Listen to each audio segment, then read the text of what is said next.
চার রেডি। আজকে আমাকে স্বপ্নে আমাকে সাধু বাবা কইছিল আমার স্ত্রীর কাছে যেতে কইছে। স্ত্রীর কাছে না গেলে আমি কোনো সময় সন্তানের বাবা হতে পারবো না।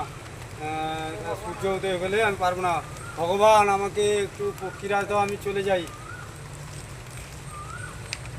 পক্ষীরাজ দিয়েছে, আমি উড়ে উড়ে যাচ্ছি। কমলা, কমলা, কমলা, দরজা তো খুলে টেনে আমাকে খুলতে হবে, এছাড়া উপায় নেই। আমাকে সাধু বাবা কইছে সরো। কমলা, কে? আমি তোমার স্বামী। তুমি এত রাতে মানে কাইবা আসছো?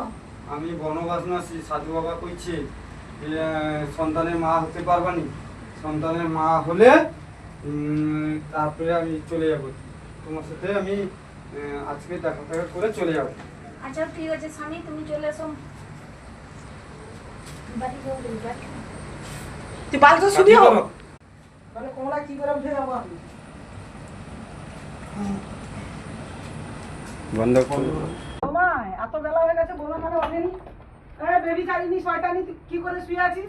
আমার ছেলে নেই ঘরে, তুই শুয়ে আছিস? ওর তোকে ঘাট ধাক্কা দিয়ে বাইরে বের করে দেবো।